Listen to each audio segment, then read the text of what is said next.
Hi friends, good evening एक बार सभी का।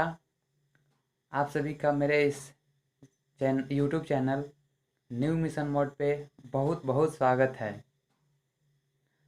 उम्मीद करता हूँ आप सभी मस्त होंगे, चकाचक होंगे और अपने अपने कामों में व्यस्त भी होंगे। और इसी तरीके से मैं भी मस्त हूँ, चकाचक हूँ और अपने कामों में व्यस्त भी हूँ। फ्रेंड्स, आज मैं आप सभी के लिए एक बहुत बड़ा टॉपिक, अपने आप में बहुत बड़ा टॉपिक है जिसको लेकर के आया हूँ, लेकिन मैं छोटे वीडियो में बनाऊँगा और उसका मेन बेसिक पे चर्चा करूँगा।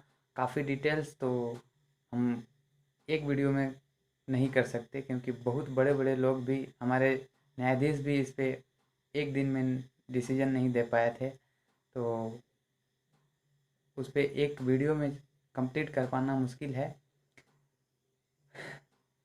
आप सभी को लग रहा होगा कि कल ये बोले जा रहा है और कुछ बता नहीं रहा है टॉपिक क्या है। तो चलिए मैं बता देता हूँ। आज का टॉपिक हमारा है संविधान का बेसिक स्ट्रक्चर। खासकर जो बच्चे कंपटीशन में पढ़ते हैं उनको कॉन्स्टिट्यूशन सब्जेक्ट पढ़ना पड़ता है, और कॉन्स्टिट्यूशन में एक बहुत ही महत्वपूर्ण डिसीजन है। हमारे न्यायपालिका का बहुत ही बड़ा जजमेंट है, जिसका कि नाम केशवानंद भारती बनाम केरल राज्य है। जी हाँ, उस जजमेंट का नाम है केशवानंद भारती बनाम केरल राज्य। तो आइए हम बात करते हैं केशवानंद भारती का केस क्या था और किन परिस्थितियों में आया था। उसको समझने के लिए कुछ बेसिक जानना ज़रूरी है।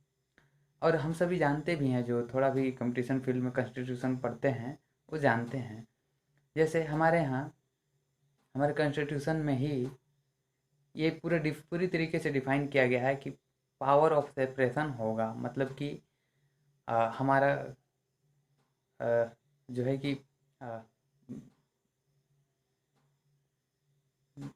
कार्यपालिका, न्यायपालिका और विधायिका तीनों का अपना अपना कार्य होंगे, अपना अपना कार्य क्षेत्र होंगे, अपना अपना शक्तियाँ होंगी। और अपने शक्तियों के हिसाब से, अपने लिमिटेशंस को देखते हुए, अपने स्ट्रेंथ को देखते हुए जो भी होगा सब मतलब ये अपने अपने अपने दायरे में रह कर के ही कार्य करेंगे। उदाहरण के लिए, जैसे विधायिका का काम है विधि बनाना और कार्यपालिका का कार्य है विधायिका द्वारा विधि बनाए गए नियम कानून को ही उसको लागू करना, इम्प्लीमेंटेशन का काम करना। इसी तरीके से न्यायपालिका का कार्य है जब कभी भी दो व्यक्तियों के बीच, या फिर दो राज्यों के बीच, या फिर दो डिस्ट्रिक्ट के बीच, या अन्य किसी तरीके का मामला आता है, तो उस पे विवादों को समाधान करना और अपना डिसीजन देना। तो ये सब जो है कि पावर ऑफ सेपरेशन में आता है। और कोई भी, जैसे न्यायपालिका का कार्य अलग है, विधायिका का कार्य अलग है, इसी तरीके से विधायिका, न्यायपालिका और विधायिका, कार्यपालिका और न्यायपालिका तीनों का कार्य अलग है। इसी को पावर ऑफ सेपरेशन कहा जाता है। तो अब हम धीरे धीरे बढ़ रहे हैं केशवानंद भारती जजमेंट की ओर। तो उसको समझने के लिए ये फाउंडेशन था, बेसिक था। अब बात करते हैं कि आखिर ऐसा क्या हुआ था कि केशवानंद भारती का केस लाना पड़ा, जो कि बहुत ही बड़ा, अपने आप में बहुत ही बड़ा जजमेंट था। आइए बात करते हैं कि क्या ऐसी परिस्थितियां थी। अभी तो हम देख लिए कि पावर ऑफ सेपरेशन में, जैसे कि कार्यपालिका के कार्य में विधायिका हस्तक्षेप नहीं करेगी, विधायिका के कार्यों में न्यायपालिका हस्तक्षेप नहीं करेगी। ये पावर ऑफ सेपरेशन में आता है। तो हुआ ये था कि 1950 में अपना संविधान लागू हुआ था। उसके बाद से ही परिस्थितियां देश में बहुत विकराल रूप धारण कर ली थी। 1950 से 1970 के आते आते तक विभिन्न प्रकार के सरकार जो हैं, सरकारें चूँकि कार्यपालिका के अंतर्गत आती हैं, और पूरे संसद को देखें तो विधायिका के अंतर्गत आती है, और न्यायालय न्यायपालिका के अंतर्गत आती है। तो 1950 से लेकर के 1970 तक आते आते कुछ ऐसी परिस्थितियां बन गई थी कि विभिन्न सरकारें, खासकर उस समय कांग्रेस की सरकार हुआ करती थी, तो 1964 1950 से, बल्कि 1947 से 1964 तक तो नेहरू जी रहे। उसके बाद लाल बहादुर शास्त्री प्राइम मिनिस्टर बने, उसके बाद इंदिरा गांधी। तो 1970 आते आते तक ऐसी परिस्थितियां निर्मित हो चुकी थी कि विभिन्न सरकारें क्या करती थी कि न्यायपालिका पे अंकुश लगाती थी। और एक चीज़ ध्यान में रखिएगा कि जब कभी भी कार्यपालिका कुछ गलत काम करता था, अपना पावर बढ़ाता था या फिर किसी दूसरे के कार्यों में दखल अंदाजी करती थी, तो उस समय न्यायपालिका ही एकमात्र ऐसा अस्त्र शस्त्र था या फिर ऐसा ही नियंत्रक की भूमिका, कंट्रोलिंग का भूमिका निभाती थी न्यायपालिका, जिससे कि कार्यपालिका के अतिक्रमण को रोका जा सके। तो 1970 आते आते तक कार्यपालिका को ये लगा, दैट मीन्स इंदिरा गांधी की जो सरकार थी, खासकर बात करें तो इंदिरा गांधी अपने आप में अपने पावर को कंसोलिडेट, मतलब कि विकेंद्रीकृत न रह कर करके केंद्रीकृत कर रही थी, जिसको कि बोलते हैं कंसोलिडेशन ऑफ पावर। अपनी शक्तियों को अपने तक ही सीमित रखना, मतलब जैसा चाहें जो मर्जी आया वो करना है और हमें करना है। एक चीज़ और बेसिक ध्यान में रख लीजिए कि संविधान में, मूल संविधान में ये बात रखा गया था कि न्यायपालिका जो है कि हर एक प्रकार के जजमेंट, हर एक प्रकार के मामले में न्यायपालिका सुप्रीम होगा, सर्वोच्च शक्ति, निर्णय देने का क्षमता, निर्णय देने का अंतिम और सर्वोच्च पावर न्यायपालिका के पास होगा। तो इस स्थिति तक 1970 आते आते तक कार्यपालिका ने ये डिसाइड किया कि नहीं, हमें कुछ ऐसी प्रावधान कर देना चाहिए जिससे कि न्यायपालिका उस पर जजमेंट ही न दे पाए। समझ पा रहे हैं? मतलब न्यायपालिका का कार्य ये है कि जो भी विधि या फिर जो भी कुछ मामला ऐसा है जो कंट्रोवर्शियल है, दैट मीन्स विवादास्पद है, उस पर निर्णय देने के काम न्यायपालिका का है। किसी भी तरीके का विवाद, उस पर निर्णय और क्या बोलते हैं, न्याय देने का काम न्यायपालिका की है।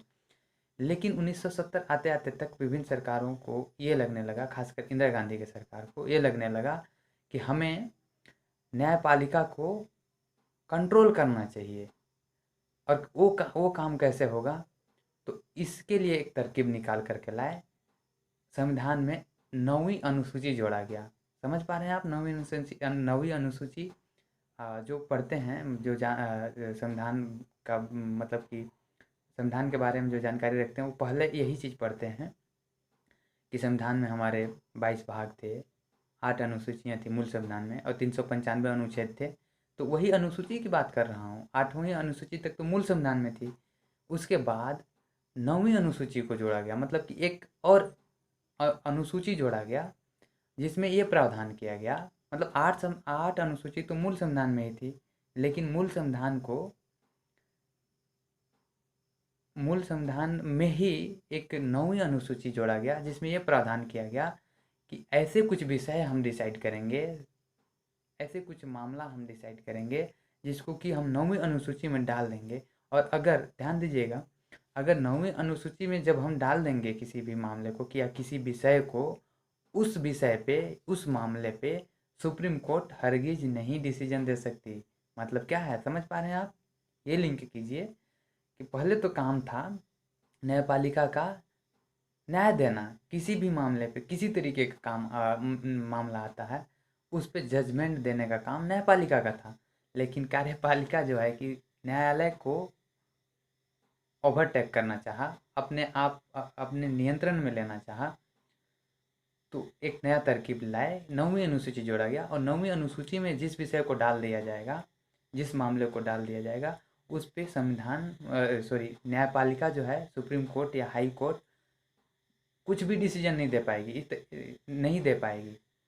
एक तरीके से अगर कहें तो 9वीं अनुसूची ला करके इंदिरा गांधी ने न्यायपालिका के हाथों को या पावर को अपने अंडर में ले लिया। तो न्यायपालिका में जो न्यायाधीश होते हैं वो सुप्रीम कोर्ट भी हो सकते हैं, हाई कोर्ट भी हो सकते हैं, लोअर न्यायालय भी हो सकते हैं। काफ़ी बुद्धिजीवी वर्ग होते हैं, काफ़ी विधि के ज्ञाता होते हैं। उनको ये लगा कि हमारा जो संविधान बनाया गया था उस संविधान की मूल भावना ही तो खत्म हो गया। अगर जजमेंट देने का काम न्यायपालिका का है और ऐसी स्थिति में हम जो है कि कार्यपालिका के अंडर में हो जाएं, तो ये हमारी सोवरेनिटी, स्वायत्तता के खिलाफ है। हम इसे बर्दाश्त नहीं कर सकते। और क्यों बर्दाश्त करेगा कोई भी? पावर ऑफ सेपरेशन देखिए, स्टार्टिंग में मैं बताया था ना, पावर ऑफ सेपरेशन होता है कार्यपालिका में, विधायिका में और न्यायपालिका। तीनों अपने अपने अपना अपना काम खुद ही करेंगे, किसी के अंडर में कोई नहीं रहेगा और कोई भी तीनों के कार्यों के बीच में कोई भी दखल अंदाजी नहीं करेगा। और अगर करता है तो ये बर्दाश्त करने लायक चीज़ है ही नहीं। तो ऐसी स्थिति में क्या होगा कि न्यायाधीश सुप्रीम कोर्ट के न्यायाधीशों ने ये चर्चा किया कि आखिर ये कैसे संभव है? कार्यपालिका तो हमारे कार्यों में दखल अंदाजी कर रही है ना, इसको रोकना होगा। ऐसी स्थिति में इन लोगों ने काफ़ी विचार किया, काफ़ी गंभीरतापूर्वक सोचा विचारा और फिर ऐसी ही स्थिति में एक केशवानंद भारती का जजमेंट 1973 में आता है।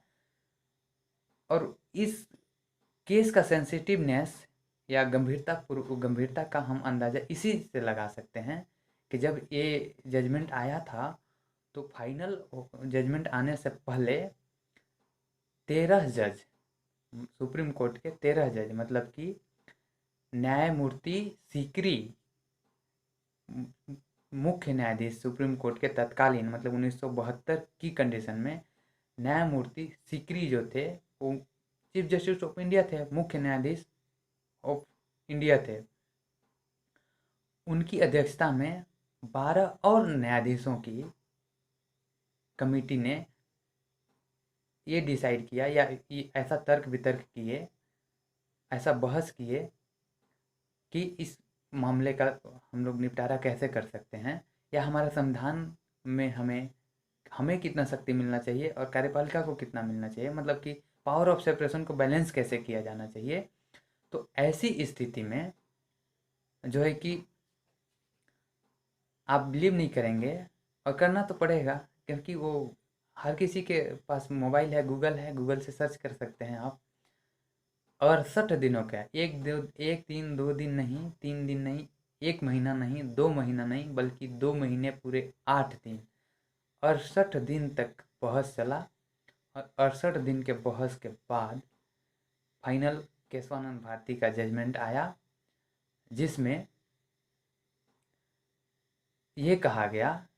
अब जजमेंट क्या है केशवानंद भारती, बहस तो 68 दिन तक चला, उसके बाद मेन जो जजमेंट था वैसे तो अपने आप में बहुत है, बृहद है, बहुत बड़ा जजमेंट है, जिसको कि एक दिन में कवर करना मुश्किल है। लेकिन मुख्य प्रावधान जो थे क्या था, मुख्य प्रावधान क्या था उसको जान लीजिए।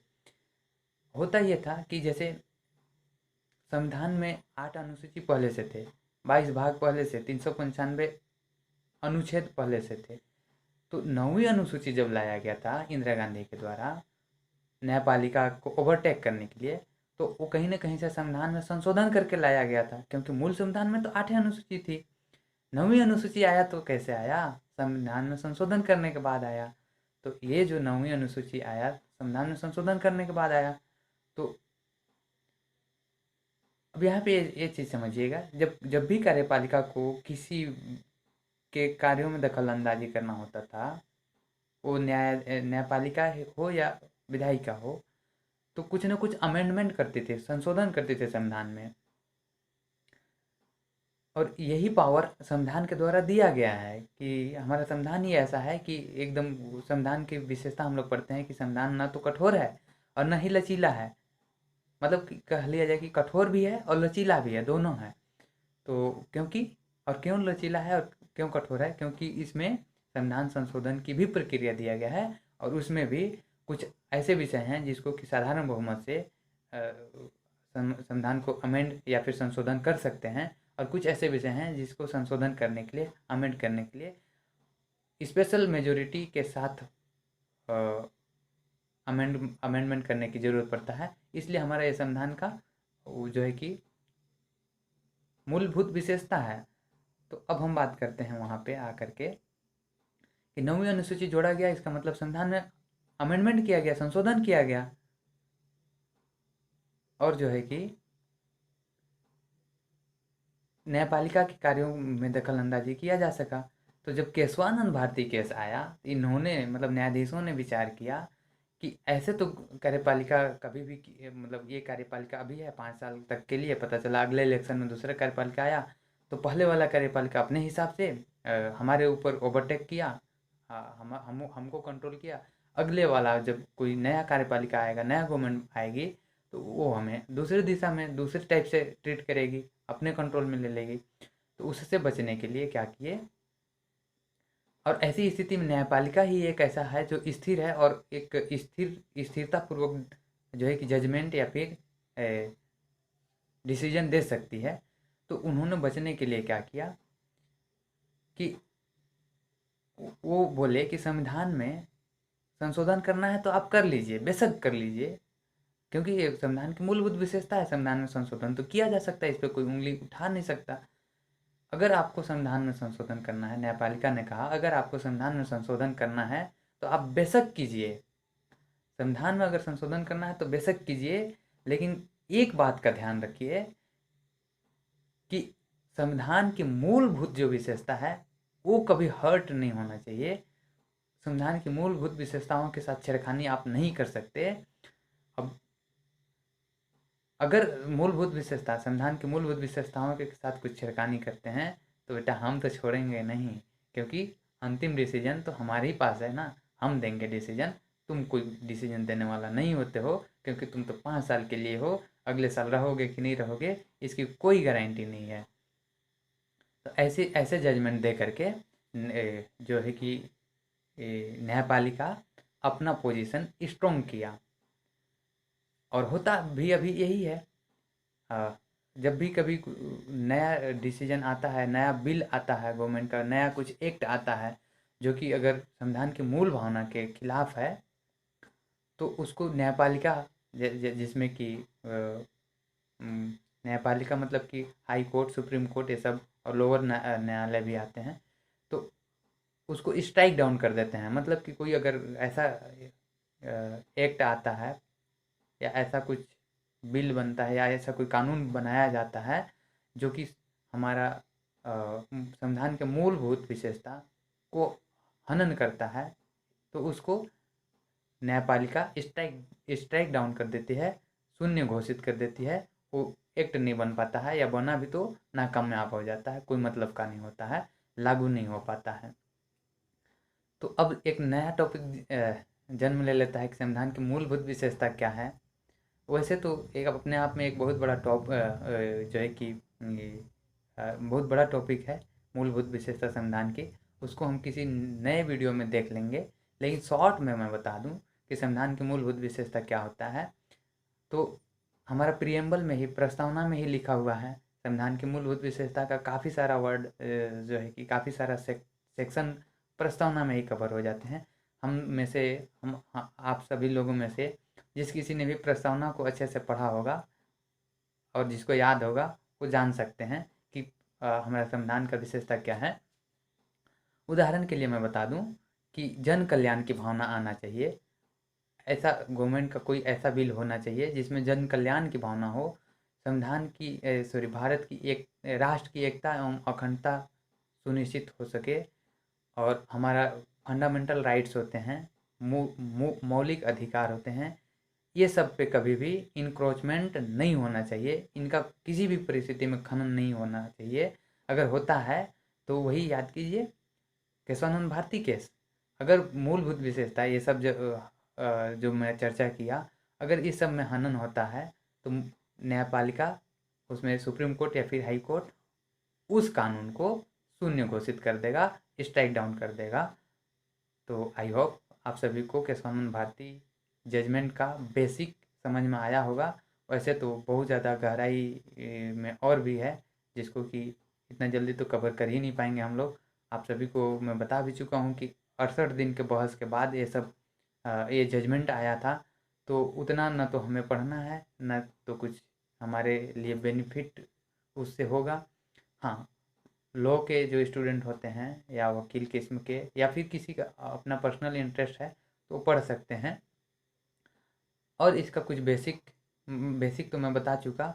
आने वाला वीडियो में मैं कहेंगे आप सभी का कमेंट जैसा रहेगा तो मैं संविधान के मूलभूत विशेषता के ऊपर अपना वीडियो बना सकता हूँ। तो आई होप मैं आप सभी को समझा पाने में सक्षम हुआ होऊंगा।